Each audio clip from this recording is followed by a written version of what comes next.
esta mañana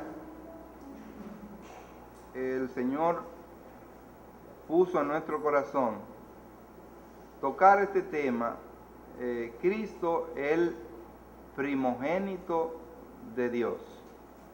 Yo me imagino que una parte de nuestra naturaleza como hombres, como humanos, nos encanta ser los primeros. Nos encanta ser los primeros en todo. Y si nos referimos a los dominicanos, mucho más. Queremos estar en la fila, estar adelante, ser los primeros. Queremos que se nos tome en cuenta primero que a todo el mundo. No nos gusta realmente ponernos en la cola. Tenemos ansiedad por ser los primeros. El ser primero o el ser último desde el punto de vista de Dios no es lo importante, no es lo interesante. La Biblia dice que los últimos serán los primeros. Ya usted puede ver lo que es el orden desde el punto de vista de Dios, el orden que nosotros creemos que es el favorable, que es el correcto, como pues Dios tiene otra visión acerca de las cosas. ¿Cuál era el propósito del apóstol Pablo al escribir esta epístola, tal vez esta carta a los colosenses? Él escribió a los colosenses justamente para mostrarle no solamente a ellos, sino a los hombres en sentido general, que Cristo es todas las cosas. Fíjense, ahora no pongo lugar. Que Cristo es todas las cosas. En otras palabras, que Él resume, que Él lo es todo. Todo lo que existe en este mundo lo podemos ubicar, poner bajo dos encabezamientos básicos. Uno, creador; otro, creado. No más.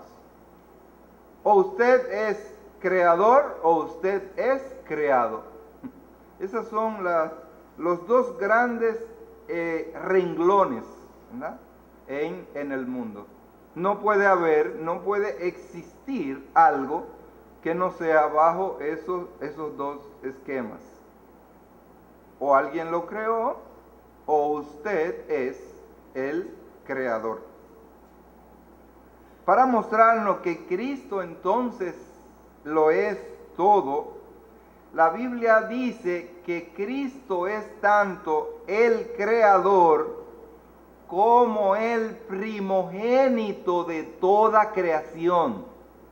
Que Él es creador, pero al mismo tiempo dice que Él es primogénito de toda creación. Y de entrada, eso entonces forma en nuestras cabezas un dilema. Un dilema es una aparente confusión, hay una aparente contradicción en lo que se ha dicho, y su mente inmediatamente no conecta y no entiende lo que usted quiere expresar, lo que usted está diciendo. Si es el creador, entonces no debería ser el primogénito de toda creación. Sin embargo, Él es ambas cosas a la vez. Porque si Él entonces fuera tan solamente el creador y no el primogénito de toda creación, entonces no lo sería todo. Y Dios quiere presentarnos a través de la palabra, mostrarnos que Cristo es todo y en todos. Dice todo y en todos.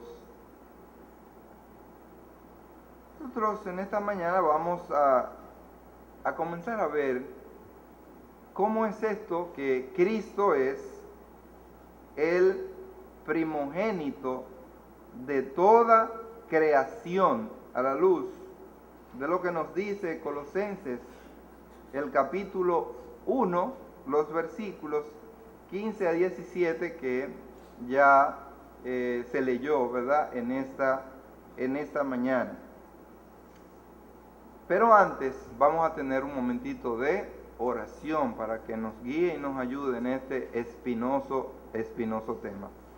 Padre bendito, Dios de toda gracia, de toda sabiduría, aquí estamos, Señor, frente a tu palabra poderosa, profunda, para que tú, oh Dios, nos ilumines a través de tu Espíritu Santo, nos enseñes, edifiques a tu pueblo, nos ayudes, oh Padre, a comprender en toda su magnitud lo que eres tú y lo que significa tu Hijo Jesucristo, no solamente para nosotros, pero también para todos los hombres. Guíanos en todo, te lo pedimos en el nombre precisamente de nuestro Señor y Salvador Jesucristo. Amén. Primogénito de toda creación, versículos 15 al 17 de Colosenses 1, dice: Él es la imagen del Dios invisible, el primogénito de toda creación, porque en Él fueron creadas todas las cosas, las que hay en los cielos y las que hay en la tierra, visibles e invisibles, sean tronos, sean dominios, sean principados, sean potestades. Todo fue creado por medio de Él y para Él. Y Él es antes de todas las cosas, y todas las cosas en Él subsisten. Entonces Dios ha realizado dos grandes creaciones. La primera creación de Dios, tiene que ver con los cielos, con la tierra, tiene que ver con la humanidad, tiene que ver con las plantas, tiene que ver con los animales, en fin, con todo lo que hay debajo del cielo. Pero Dios no solamente se conformó e hizo esa creación. Dios hizo esa creación como pilar, como fundamento, como base, para entonces llevar a cabo su segunda creación. Y la segunda creación de Dios es justamente la iglesia. La segunda creación importante de Dios es la iglesia, en la cual nos dice la Escritura que Cristo también es el primogénito. Como Él es el primogénito de toda creación, Él es el primogénito de la creación natural, y Él también es el primogénito y más importante de la creación de su iglesia. ¿Dónde está fundamentada su iglesia? En Cristo. Cristo es el fundamento. Dice, y sobre esta roca, es decir, sobre Cristo, yo edificaré mi iglesia. Por lo tanto, el Señor ha hecho dos importantes creaciones. Él hizo todo lo que hay, hizo el hombre, hizo las plantas, todo lo que hay. Pero en segundo lugar dijo, yo tengo que crear este instrumento especial de adoración, este instrumento especial de propagación de mi mensaje que yo traigo para el hombre. Y justamente eso lo hace a través de su iglesia. Cuando la palabra de Dios nos habla que Él es el primogénito de toda creación, quiere decir que Él es lo más importante de todo lo que se ha creado en este universo, de todo, absolutamente todo lo que se ha creado. Y había un problema allí en la iglesia de Colosas, que tenía que ser enfocado, que tenía que ser tratado por el apóstol Pablo, porque era una distorsión fundamental, no solamente doctrinal, sino en cuanto al cimiento, a lo esencial que es la persona de nuestro Señor Jesucristo. Y entonces ellos estaban rindiendo culto a los ángeles.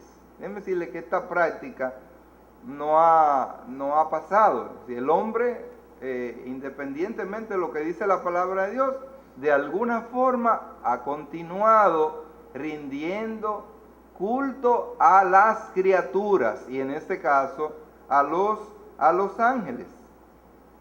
Así que Cristo, el apóstol Pablo, allí en Colosas, tiene que confrontar las observancias judías, tiene que hablarles y enseñarles acerca de las ordenanzas para los gentiles.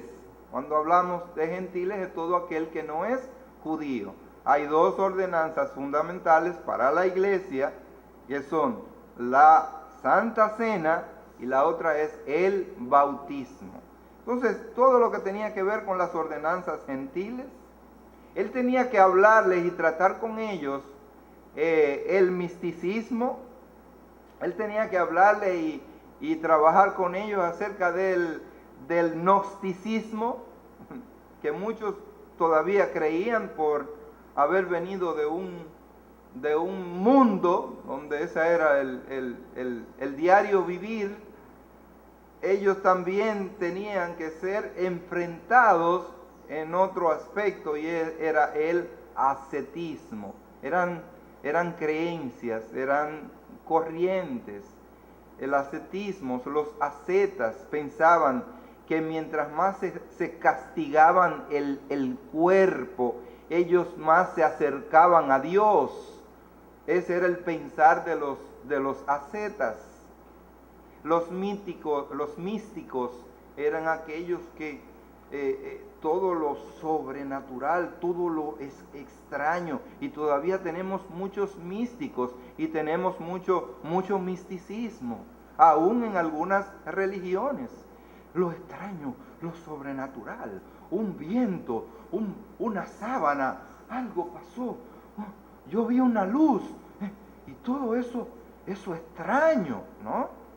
No queremos decir que Dios no se revela y no se manifiesta y se ha revelado de diferentes maneras, pero hoy dice la Escritura que Él le ha placido manifestarse, revelarse a través de su Hijo Jesucristo. No lo va a encontrar, no lo va a ver de otra forma que no sea a través de su primogénito, del primogénito de toda creación. Así que entre estas cosas negativas que tenían que ver también con misticismo, era el culto a los ángeles, y esto tenía que ser enfocado como un pecado, una forma de idolatría de ellos. El hecho de adorar algo que no es el propio Dios, incluyendo la adoración a sus criaturas, es idolatría desde el punto de vista de Dios.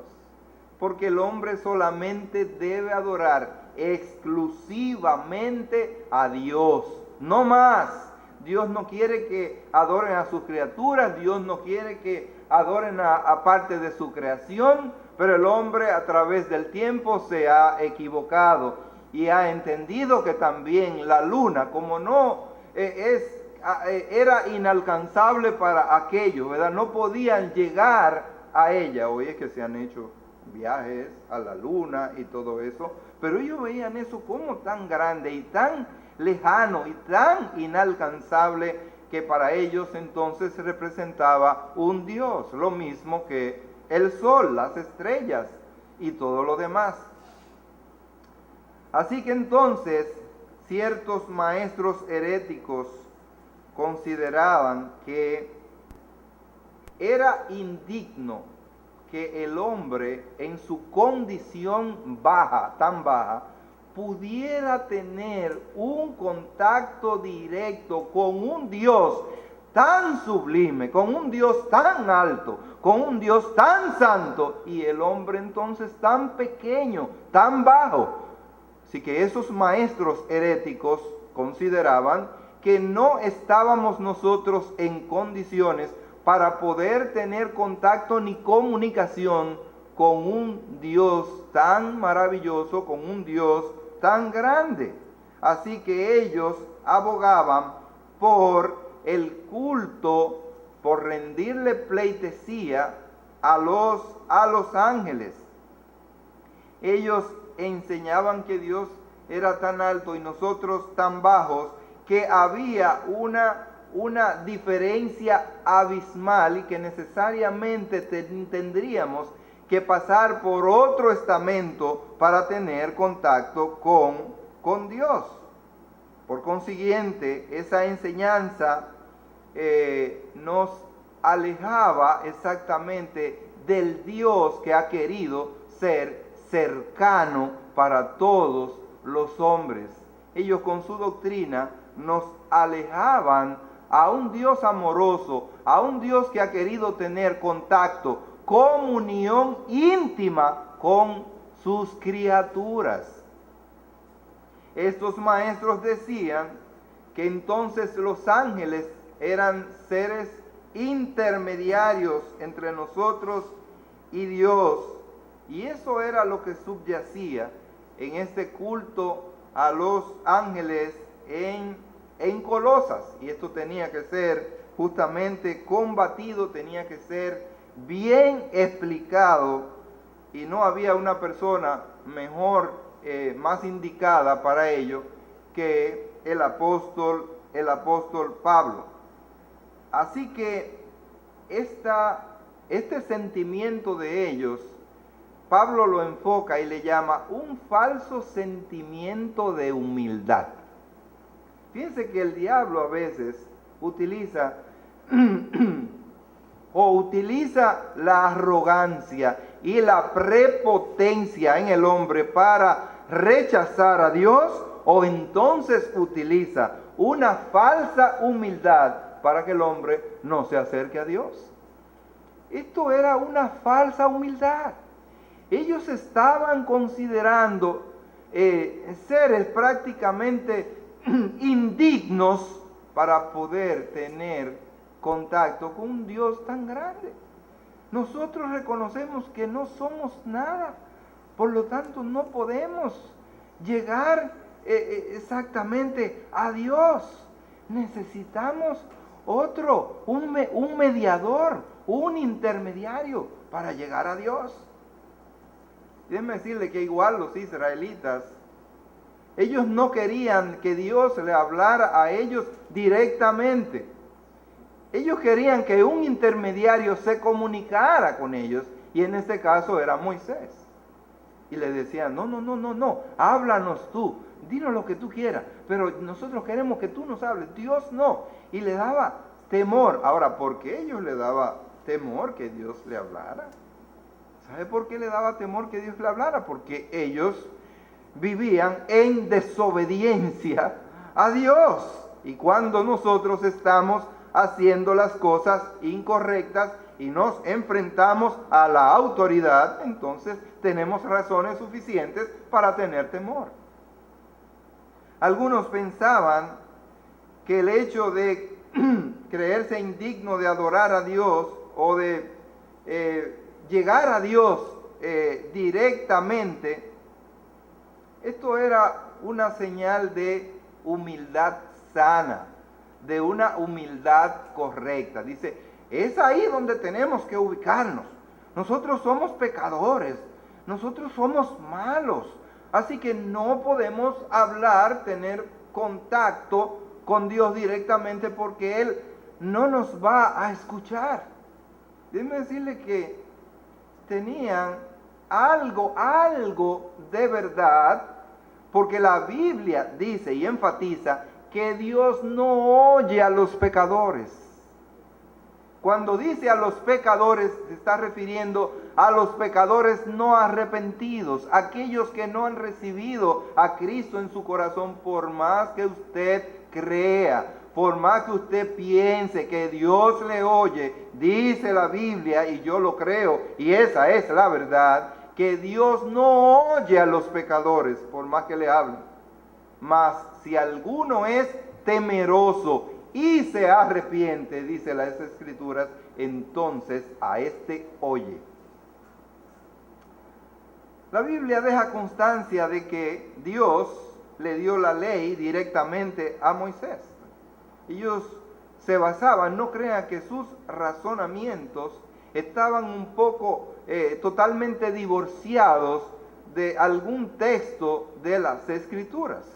Lo que sucede es que muchas veces nosotros nos apoyamos en textos de las Escrituras que no sabemos su interpretación. Y por eso la gente establece falsas doctrinas. Dice que Dios le dio la ley no le dio la ley directamente a Moisés. Nos dice Gálatas que se la dio a través, que hubo allí en esa ocasión intermediarios, y esos intermediarios justamente eran los ángeles. En Gálatas 3, el versículo 19, dice: entonces, ¿para qué sirve la ley?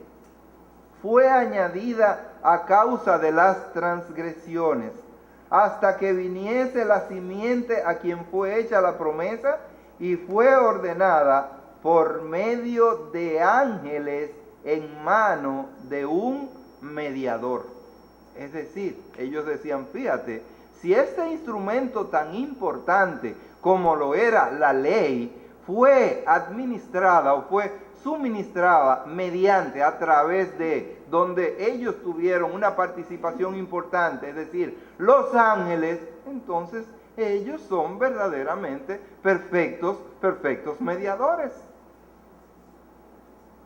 Estos maestros heréticos enseñaron entonces que los ángeles eran los verdaderos mediadores entre los hombres y Dios. ¿Cuál es el propósito de Satanás? Dejar afuera a Jesucristo. Siempre lo ha sido. Dejar fuera a Jesucristo. Porque la Biblia nos dice perfectamente que Cristo, Jesús, es el mediador entre Dios y los hombres, porque hay un solo, no dice que hay más, no dice que son muchos, no dice que es a través de María, no dice que es a través de otra persona, dice que hay un solo, porque hay un solo mediador, y este es ¿quién? Jesucristo hombre. No eran los ángeles. No es ninguna otra persona el mediador o la mediadora entre Dios y los hombres. Sigue siendo el primogénito de toda creación, que es Jesucristo. Estamos hablando, repito nueva vez, cuando hablamos de que Cristo es el primogénito de toda creación, estamos hablando de que Él es la figura más importante de la creación. ¿Y quién mejor para ser el interlocutor, el mediador entre Dios y los hombres, que no sea justamente el primogénito de toda creación? Ellos animaban a los santos a mostrar humildad en una adoración, una forma de adoración equivocada, una adoración falsa. Era como si estos maestros le estuvieran diciendo a los colosenses: no debéis ser tan orgullosos como para pensar que podéis dirigirnos directamente a Dios, porque el orgullo es pecado. No deben ser orgullosos y pensar y abrir sus pechos y levantar sus cabezas para hablar con un Dios tan grande. Eso es orgullo. Satanás está diciendo todo lo contrario a lo que entendemos y a lo que es el mensaje que Dios nos da en su palabra. Así que Pablo luchó profundamente, grandemente con esta enseñanza, con este criterio.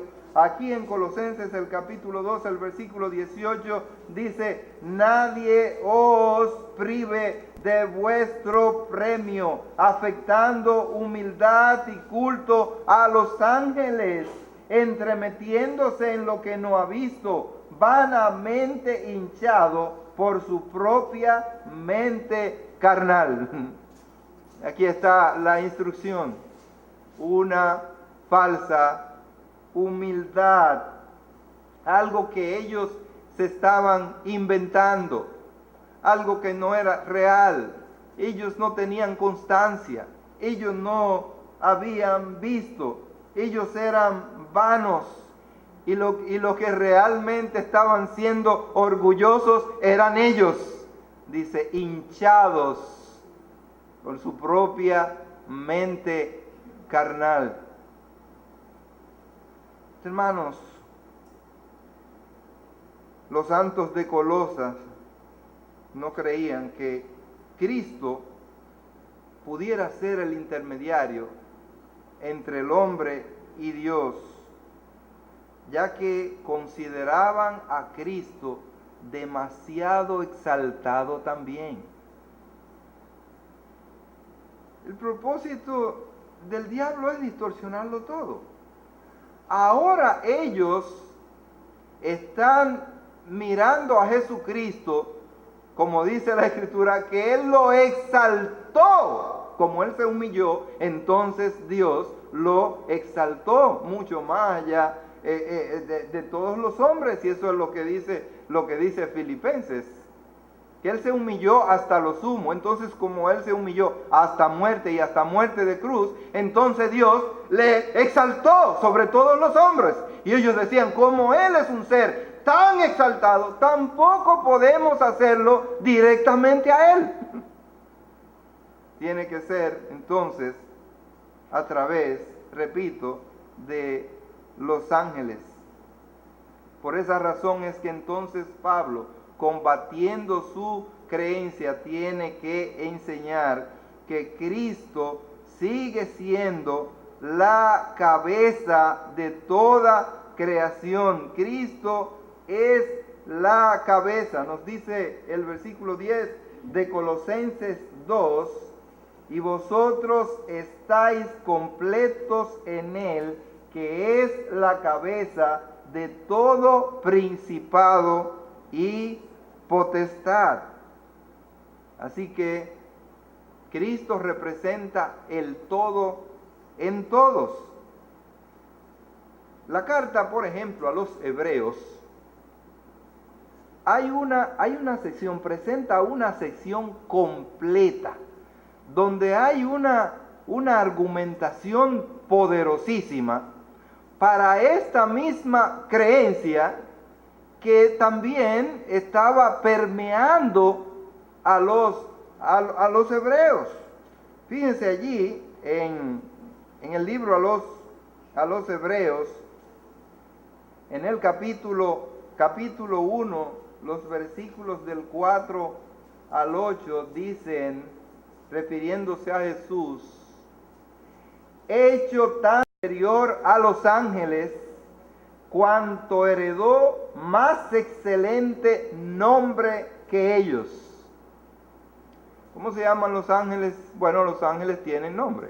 Nosotros conocemos el nombre de algunos, Arcángel Miguel, Gabriel, etcétera.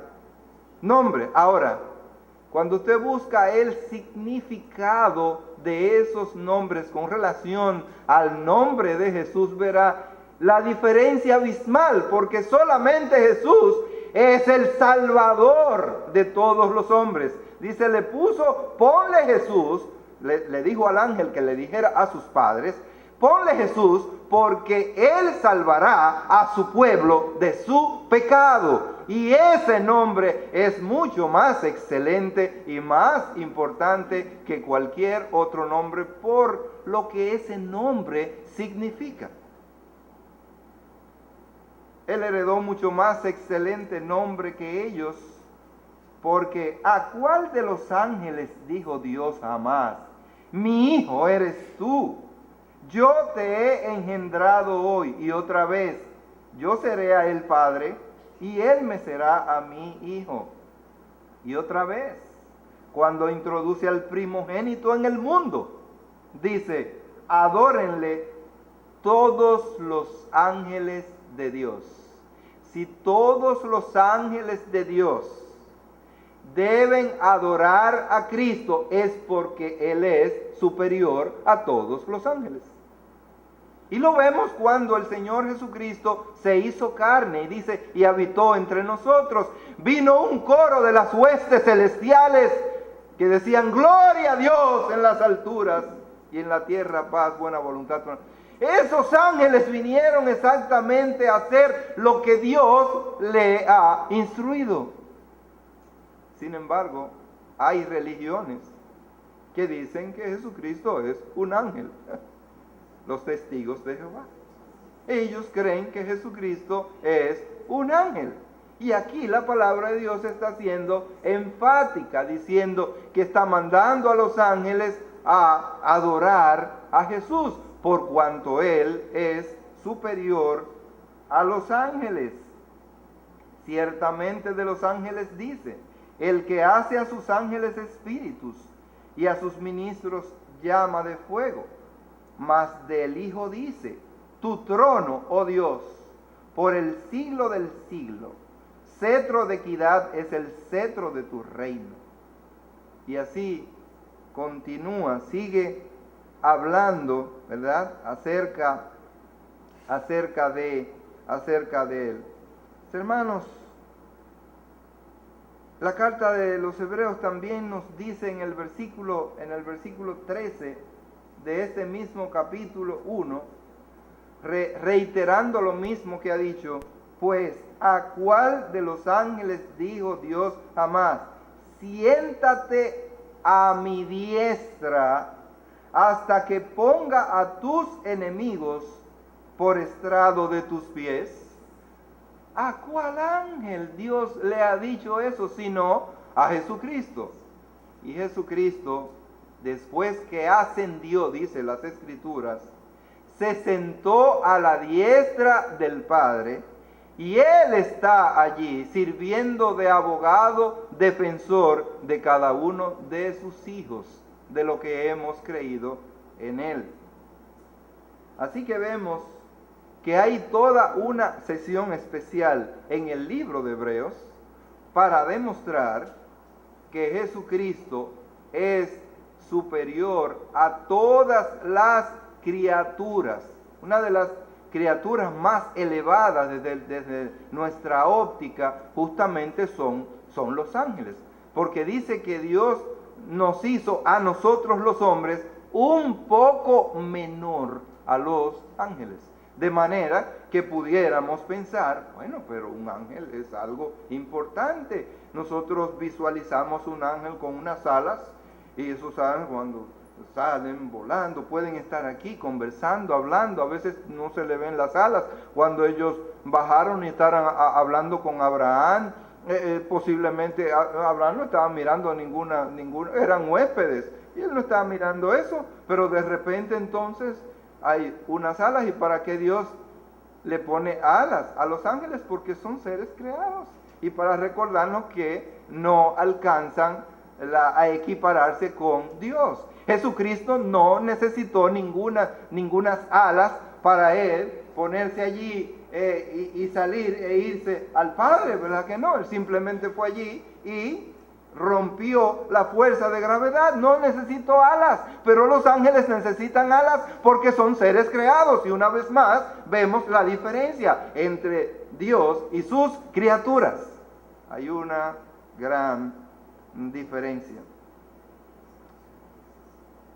Pero no solamente Él es más importante que los ángeles, sino que descendiendo en la comparación, entonces Jesucristo, como primogénito de Dios, es más importante que el hombre. La Biblia enfatiza y habla mucho acerca del hombre. Dice que nosotros somos tan especiales para Dios, que Él nos protege, que Él nos cuida. Dice la Biblia, como la niña de sus ojos. Si hay algo que nosotros protegemos a como dé lugar, son nuestros ojos.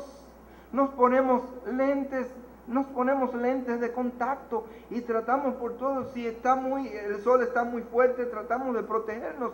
No queremos que nada nos afecte, porque son tan sensibles, son tan delicados los ojos. A propósito, finalmente tendrán que operarme del pequeñito orzuelo, porque la cirujana me dijo, hay que hacerlo porque la vista es muy, muy, muy delicada. Un compañero de trabajo, un hermano de un compañero de trabajo, tuvo un problemita sencillo de un orzuelo y ¿saben qué? Terminó todo, se afectó el nervio óptico. Eso le afectó su nervio óptico. Así que la vista es algo muy delicado, muy sensible, y tenemos que poner toda nuestra atención. ¿Usted sabe lo que representan los ojos para el hombre? Usted solamente sabe lo que representan los ojos para el hombre cuando usted por un momento se pone algo y sale a la calle, se tapa la vista y no ve nada, y trata de hacer las cosas, no solamente en su casa, sino sale.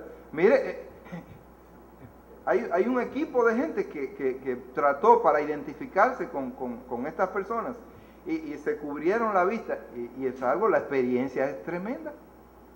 Entonces Dios nos cuida a nosotros, dice la Escritura, oiga, como la niña de sus ojos. Así nos cuida Dios a sus hijos.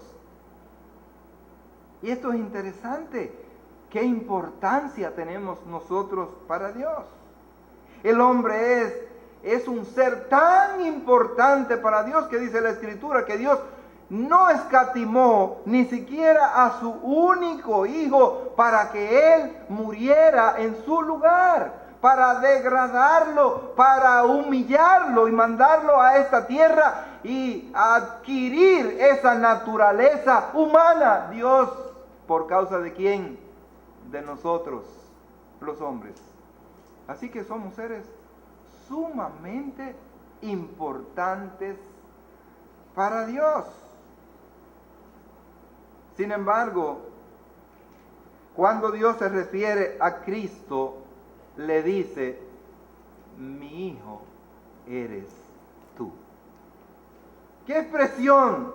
No solamente una expresión tierna, sino qué expresión que nos llenaría verdaderamente de orgullo, de satisfacción y de confianza. Oír de nuestros padres decir, mi hijo eres tú. Cuando nosotros hacemos algo importante, nos destacamos en algo, podemos decir esa expresión, ese es mi hijo. Queremos decir, ahí está, mira, ese viene de mí. Importantes somos.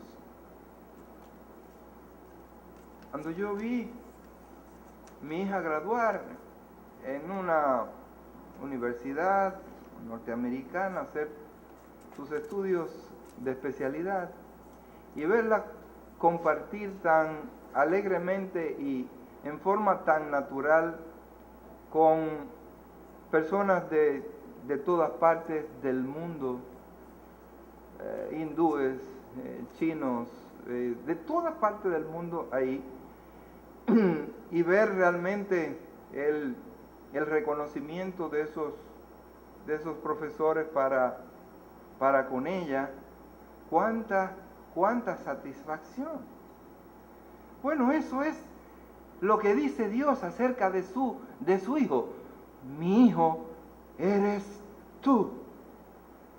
Cuando su Hijo vino aquí y fue presentado y fue bautizado, dice que descendió el Espíritu en forma de paloma y dijo: este es mi Hijo amado, en quien tengo complacencia, en quien tengo satisfacción. Mi Hijo eres tú. Por lo tanto, es diferente a nosotros.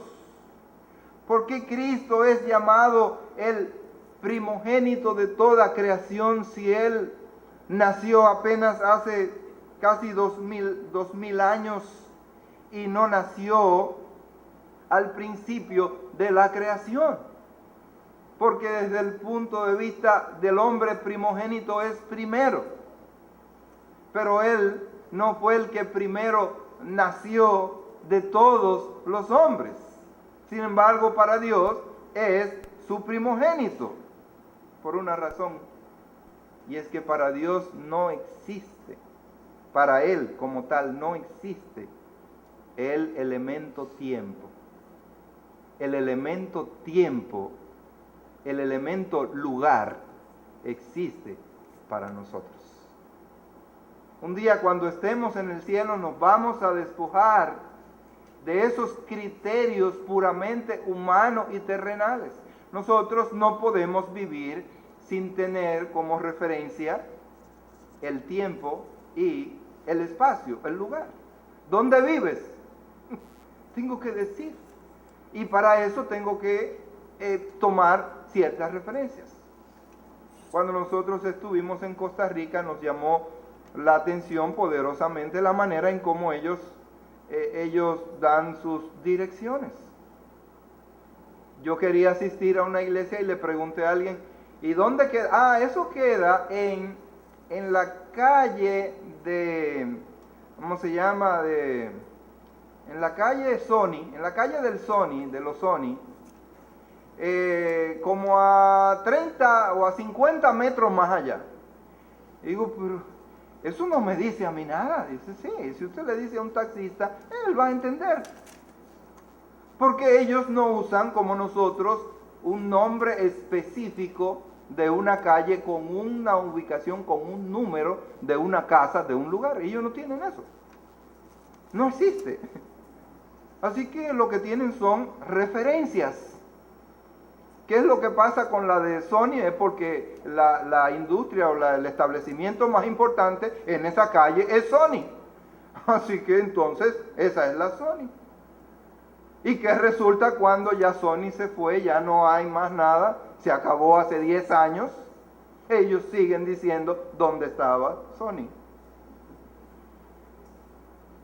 Esa es la referencia. No podemos llegar, no podemos vivir sin tener una referencia. ¿A qué hora es la actividad? Necesito una hora para estar ahí. El tiempo, el espacio son indispensables para nosotros manejarnos. Sin embargo, para Dios esos elementos no son indispensables. Tanto es así que Él dice, porque un día es para Él como 1000 años. Y 1000 años es como un día. Ese no es problema para Dios. Más importante es Jesucristo que toda la creación. Nos dice el versículo 17, el versículo 1. Y Él es antes de todas las cosas. Y todas las cosas en Él subsisten. Todo fue creado en Él. Cuando dice que todo fue creado en Él, la palabra de Dios quiere decir que todo fue creado en el poder de Jesucristo. Dice que todo fue creado por medio de Él. Nos está diciendo que Jesucristo y sigue siendo el elemento activo de la creación de Dios. Y cuando dice que todo fue creado para Él, es que Jesucristo es el fin de toda la creación, como nos dice el versículo 16, porque en Él fueron creadas todas las cosas, las que hay en los cielos y las que hay en la tierra, visibles e invisibles, sean tronos, sean dominios, sean principados, sean potestades. Todo fue creado por medio de Él y para Él. Él es la razón de toda la creación de Dios. Nada de lo que existe sin su intervención pudo haber sido hecho. Todo lo que Dios ha creado en este mundo lo hizo por causa de Cristo. Y Dios nos creó a nosotros por causa de Cristo y nos creó para Cristo. Dice que todo fue creado y nosotros somos creación de Dios.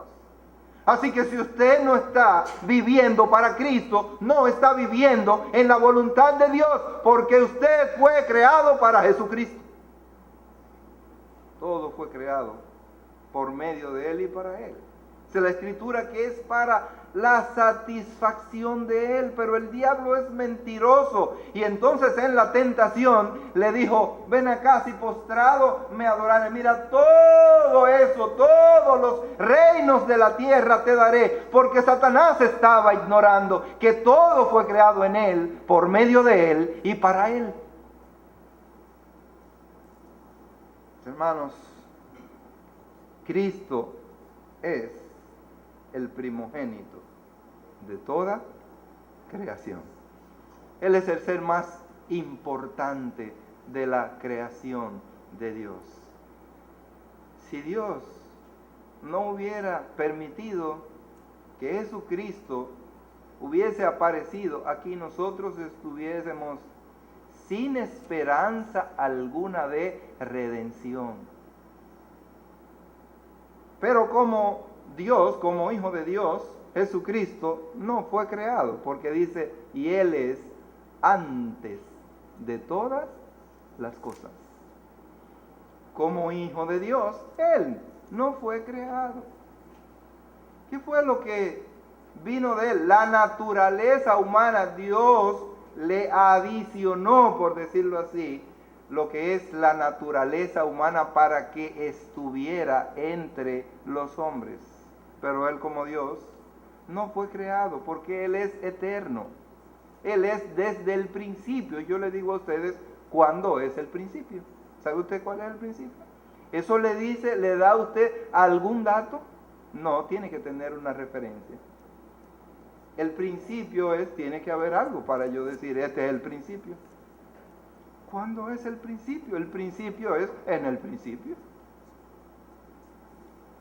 Dios creó todas las cosas. Bueno, Él es, como ya vimos, el primogénito de toda creación. Pero en segundo lugar, Él sigue siendo el primogénito de los muertos y entre los muertos.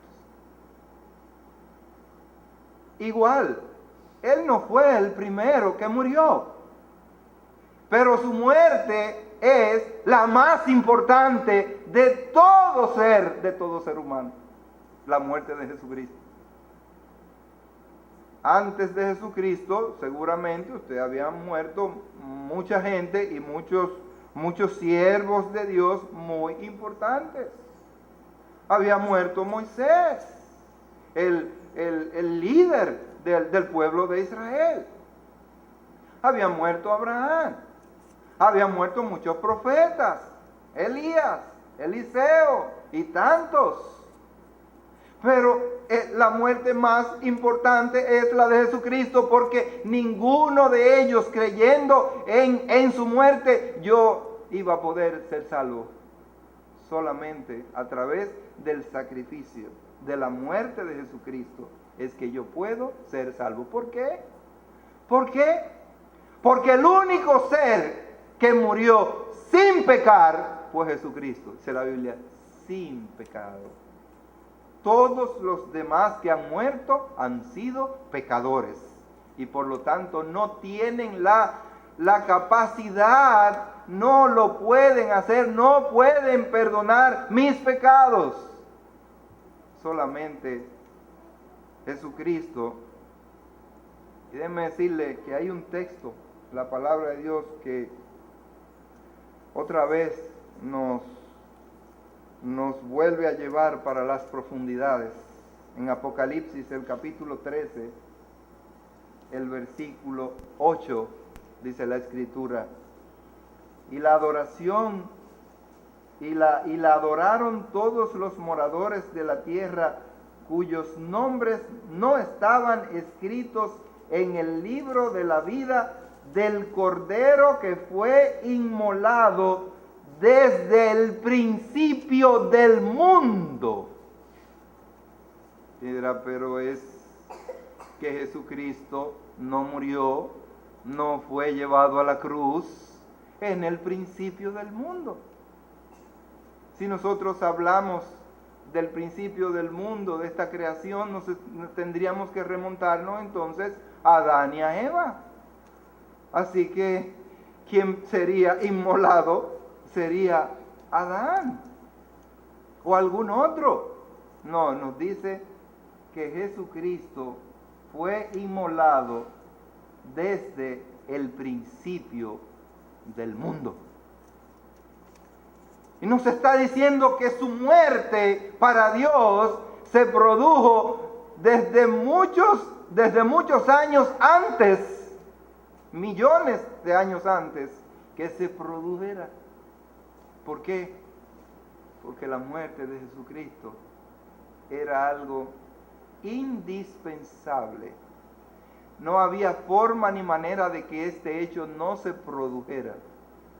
Y para Dios, las cosas que tienen ese carácter es como si ya se produjeron. Por ejemplo, para Dios, dice en Romanos capítulo 8, que Él no solamente nos llamó, nos justificó, pero Él también nos glorificó.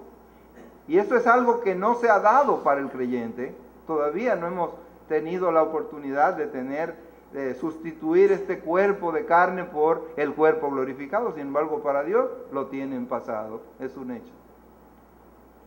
Es el único ser que para Él las cosas que van a suceder son como si ya han sucedido. Por eso dice la Escritura que Dios no es hombre, porque nosotros cambiamos demasiado de parecer.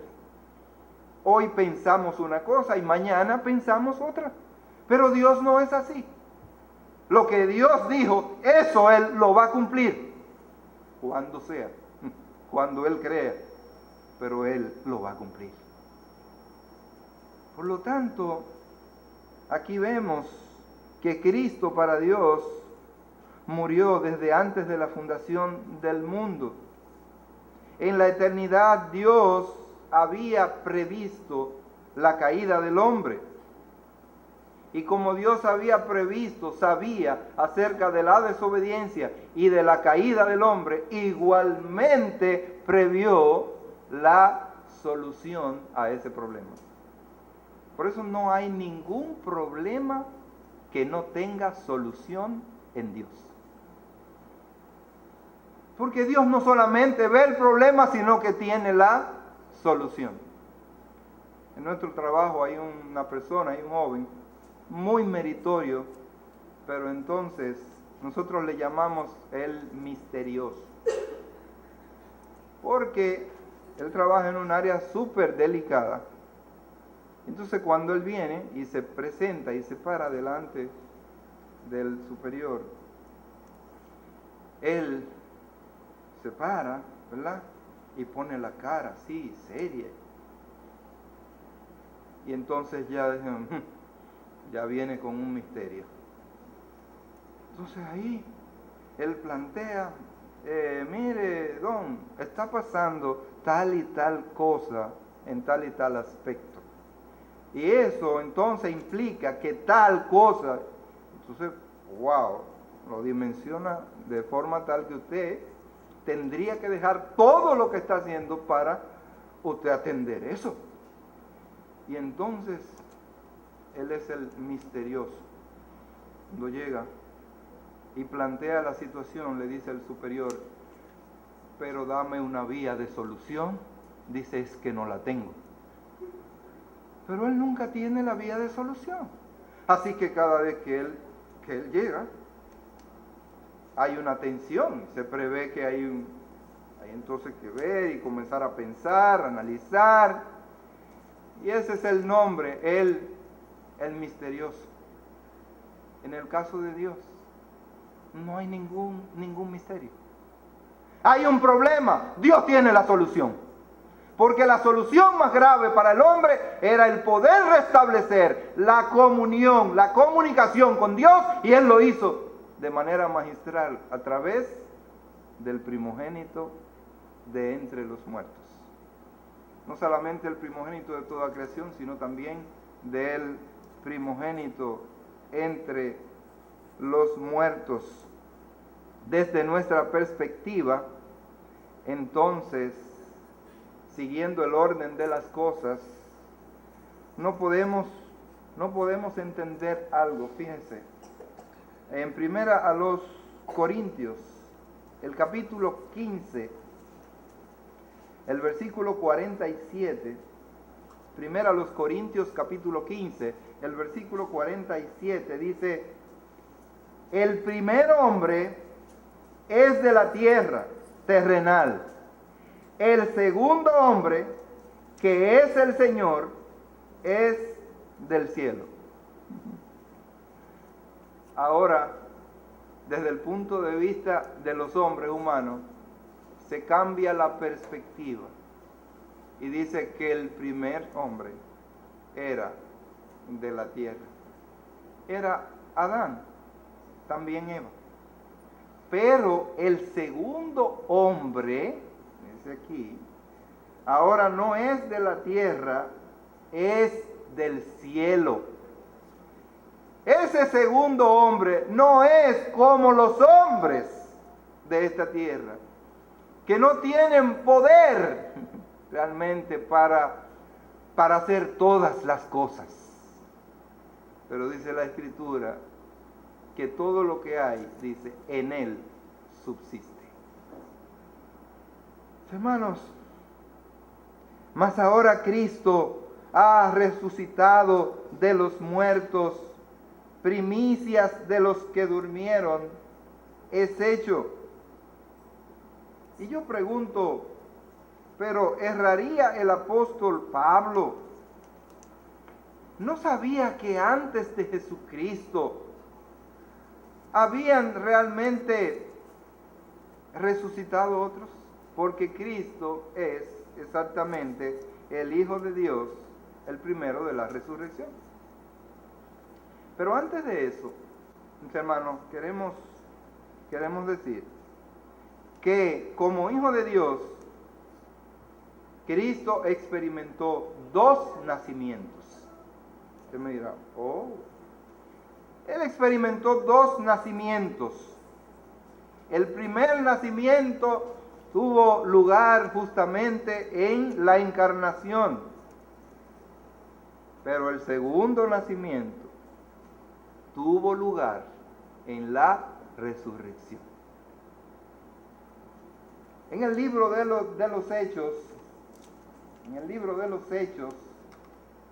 justamente el capítulo 13 del libro de los Hechos, el versículo 33 dice: la cual Dios ha cumplido a los hijos de ellos, a nosotros, resucitando a Jesús, como está escrito también en el Salmo segundo: mi hijo eres tú, yo te he engendrado hoy. Fíjense que esta expresión es citada no solamente en cuanto a su nacimiento virginal, sino también que es citada de alguna forma en cuanto a su resurrección. Así que Jesucristo, al resucitar, igualmente es como si hubiese nacido otra vez. Antes de su resurrección, Cristo era el unigénito de Dios. Es decir, el único Hijo reconocido de Dios era Jesucristo.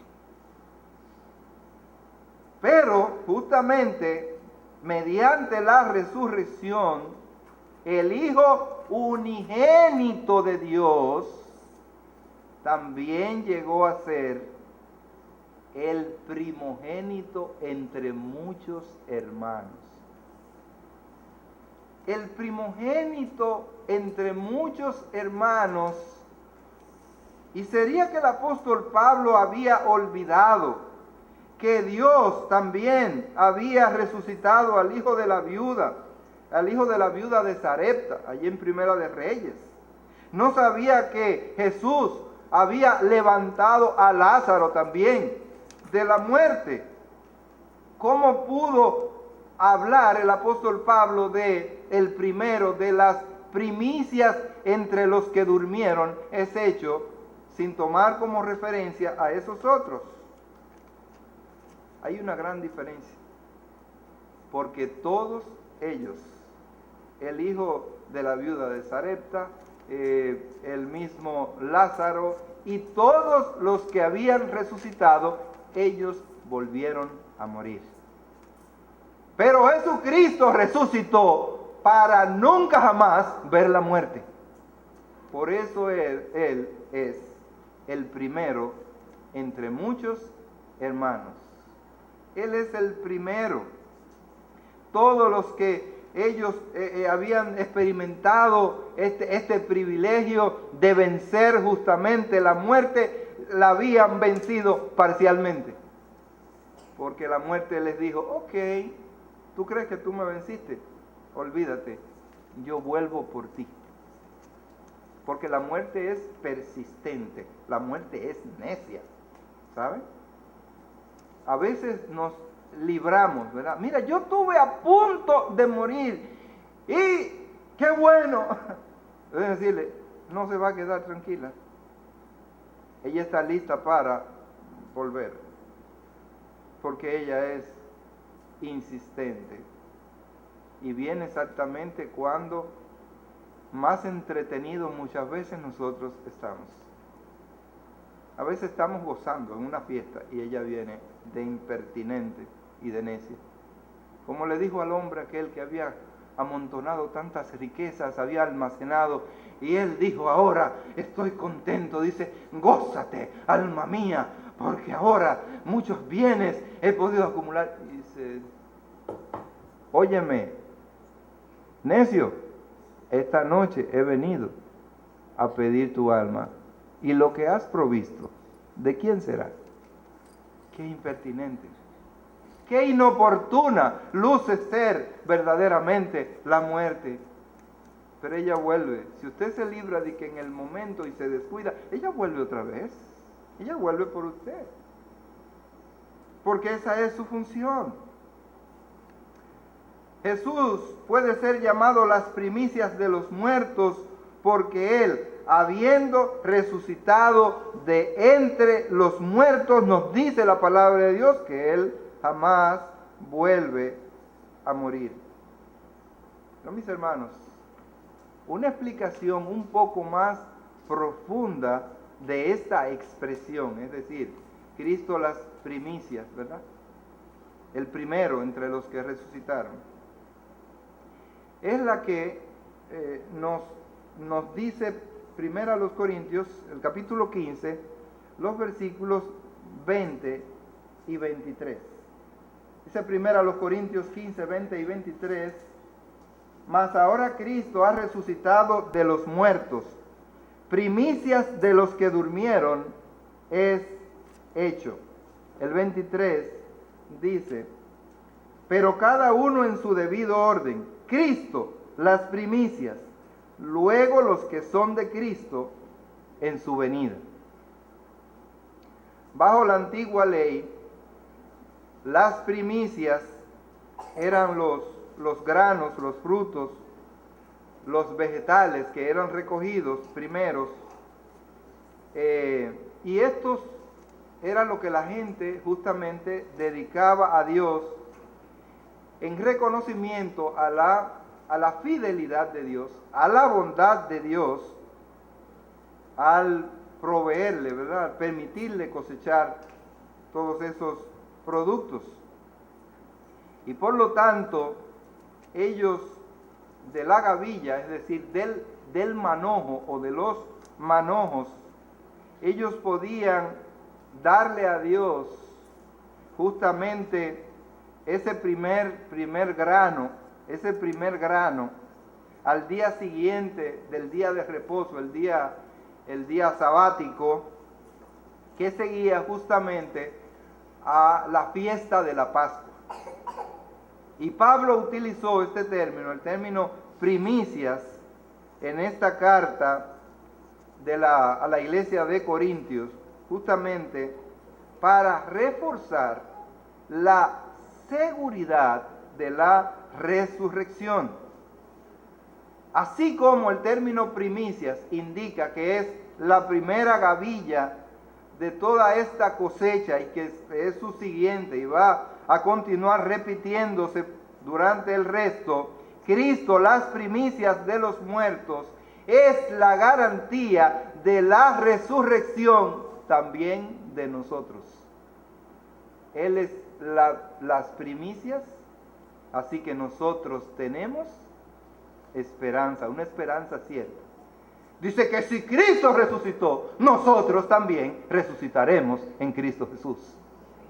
Él es las primicias de Dios en la resurrección.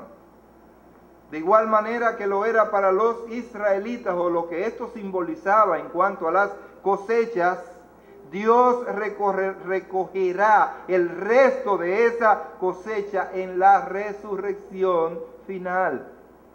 Nosotros vamos a morir, pero dice la Escritura, y tenemos la garantía de que también nosotros resucitaremos. Dice el versículo 22 de 1 Corintios 15, porque así como en Adán todos mueren, también en Cristo todos serán vivificados. Y establece el orden y dice, pero cada uno en su debido orden. Cristo las primicias, luego los que son de Cristo en su venida. Luego los que son de Cristo en su venida. Nosotros los hijos de Dios tendremos el privilegio, cuando suene la trompeta, cuando el Señor Jesucristo venga y se pose sobre las nubes, dice que todos los muertos en Cristo resucitarán primero. Y dice, luego los que vivimos, seremos arrebatados para encontrarnos con Él en las nubes. Es una esperanza gloriosa. Este Cristo como el primogénito en la resurrección, las primicias de la resurrección, tiene una importancia capital para nuestra vida, para nuestro destino. Hermanos, ¿por qué quería el apóstol Pablo que los corintios entendieran todo esto? Por medio inclusive de esta metáfora de la resurrección de Cristo, porque esta es, mis hermanos, la promesa más importante que nosotros esperamos de su cumplimiento. Cuando Pablo terminó de hablar de estas cosas, dijo, alentaos los unos a los otros con estas palabras.